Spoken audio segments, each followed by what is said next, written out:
پاکستان میں صورتحال تو اسی طرف جا رہی ہے کہ نوجوان اور ہماری عوام وہ مایوس ہے، جس سے بھی بات کرو وہ سب کچھ ہوتے ہوئے بھی مایوس ہے، اور مایوسی کی بنیادی وجہ یہ ہے کہ عوام بے تحاشا ٹیکس بھی دے رہے ہیں، اور ایک وہ ٹیکس ادا کر رہے ہیں جو ڈائریکٹ ان کے اوپر ٹیکس لگ رہا ہے، ایک وہ ٹیکس ادا کر رہے ہیں جو انڈائریکٹ ان کے اوپر ٹیکس لگ رہا ہے، اور وہ ٹیکس لگ رہے ہیں جو 40-50% تک اب وہ ٹیکس جا رہے ہیں، لیکن وہ ٹیکس ملک پر لگتا ہوا نظر نہیں آتا۔ ٹیکس چوری ہوتے ہوئے لوگ دیکھ رہے ہیں کہ ہمارے حکمران ٹیکس چوری کر کر کے ملک سے لے کر جا رہے ہیں، اور جو صورتحال پاکستان میں اب سے پہلے تھی اس سے بدتر صورتحال میں ہمارا ملک اب ہے۔ مثلا بجلی کا فقدان ہے، پانی کا فقدان ہے، بگڑ رہی ہے، سڑکیں ٹوٹی پڑی ہیں، تعلیم کا فقدان ہے، امن و امان کا فقدان ہے، اور سب سے بڑی بات یہ کہ انصاف کا فقدان۔ ان باتوں کی وجہ سے ہمارے لوگ مایوس ہیں اور عوام چھوڑ کے بھی بھاگ رہے ہیں۔ یہ جو بدامنی آج آپ کو پورے ملک میں نظر آ رہی ہے، آپ کا خود کراچی شہر کتنی بدامنی کے اندر مبتلا رہا، جو کراچی میں رہتے ہیں وہ جانتے ہیں کہ نکلنا کراچی میں کتنا مشکل تھا، اور آج یہ بدامنی پورے ملک کے اندر پھیلی پڑی ہے۔ سب سے بڑی بات اپنے حکمرانوں پر عدم اعتماد، اپنے لوگوں پر عدم اعتماد، یہ ملک کے اندر بڑھ رہا ہے۔ ان چیزوں کے اسباب کیا ہیں؟ پہلا سبب اس کا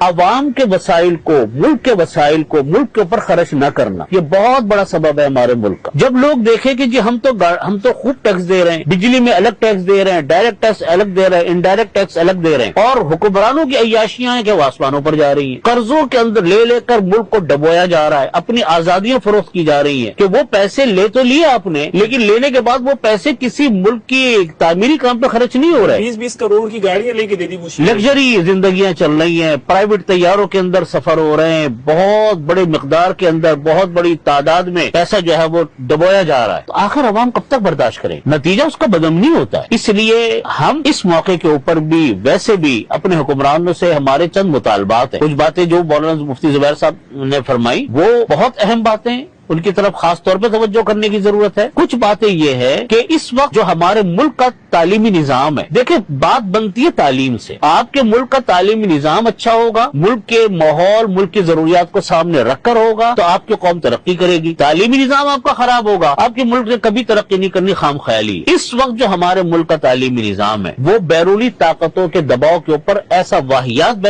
تعلیمی نظام ہے کہ ہر شہر کے اندر بھی ہر علاقے کے اسکولوں کا الگ الگ تعلیمی نظام چل رہا ہے۔ اپنی زبان سے ناواقف، اپنے کلچر سے ناواقف، اپنی تاریخ سے ناواقف قوم تیار ہو رہی ہے جس کو پتہ ہی کچھ نہیں، یہ آپ کی ضرورتیں پوری نہیں کرتا۔ اور میں یہ بات عرض کرنا چاہتا ہوں اور اس کی طرف ہمارے حکمران خصوصی توجہ فرمائیں کہ ہمارے ہاں کے جو بچے اس وقت اے لیول اور او لیول کر رہے ہیں، ان کی، اور وہ اکثریت بچے وہی کر رہے ہیں، ان کی بھاری اکثریت کے بارے میں بھی رپورٹ شائع ہوئی ہے کہ ملک چھوڑ کے جانا چاہتے ہیں۔ آپ مجھے بتائیں، آپ کے ملک کے نوجوان نونہال جو آپ کے ملک کا مستقبل ہے، وہی جب آپ کے ملک سے اس عمر میں دل برداشتہ ہیں تو آپ کے ملک میں آئے گا کون؟ اپنی زبان ان کے سامنے بولو تو وہ سمجھنے سے قاصر، وہ سمجھ نہیں سکتے۔ نتیجہ اس کا یہ ہے کہ یہی نوجوان آگے بڑھتے ہیں۔ جب ان کو اللہ کا حکم نہیں پڑھایا جائے گا، قرآن نہیں پڑھایا جائے گا، حدیث نہیں پڑھائی جائے گی تو ملک میں کرپشن ہی پھیلنی۔ پہلی بات تو کہ تعلیمی نظام کو ہم ملک سے ہم آہنگ بنائیں، اپنے لوگوں کو تعلیم کے ساتھ ساتھ اللہ رب العزت کے احکامات، قرآن پاک، حدیث شریف، ضروری مسائل ان کو بتائیں تاکہ نوجوان جب تیار ہو تو وہ ایک اچھے ذہن کے ساتھ تیار ہو، شریعت سے ہم آہنگ مسلمان تیار۔ ایجوکیشن کے ساتھ دینی تعلیم لازمی۔ دوسری بات انصاف، جو بنیادی چیز ہے انصاف۔ اللہ رب العزت ظلم کو، اللہ تعالیٰ کفر کے ساتھ دنیا کو چلا لیتے لیکن ظلم کے ساتھ دنیا نہیں چلتی۔ اللہ تعالیٰ نے فرعون کو بھی عبرت کا نمونہ اس وقت بنایا جب اس نے معصوم بچوں کا قتل شروع کیا۔ تو ہمارے ملک میں ظلم اتنا عام ہے، اتنا زیادہ ظلم ہے کہ مجھ کو ڈر لگتا ہے کہ کہیں اللہ کے قہر کا ملک شکار نہ۔ آپ دیکھیں وڈیرے جاگیرداروں کا ظلم علیحدہ ہے، پورے ملک کے اندر وڈیرے جاگیرداروں کا ظلم۔ پھر اسمبلیوں کے اندر آپ جائیں تو وہاں آپ جو مناظر دیکھتے ہیں وہ آپ کے سامنے۔ عدالتوں کے اندر آپ جائیں تو انصاف کا کوئی دور دور نام و نشان آپ کو نہیں ملتا۔ قتل و غارت گری عام، لوٹ کھسوٹ عام، رشوت عام، کرپشن عام۔ نتیجہ اس کا یہ ہے کہ ملک تباہی کے دہانے پر جا رہا ہے۔ ہمیں اپنا تعلیمی نظام کے ساتھ ساتھ اپنا انصاف کا نظام ہمیں درست کرنا پڑے گا۔ اپنے ملک کی قدر کریں، اپنے ملک کو سنبھالیں، نوجوانوں کو سنبھالیں۔ اللہ تعالیٰ ہمارے ملک کی حفاظت فرمائے، اس کامیاب ناصر ہو۔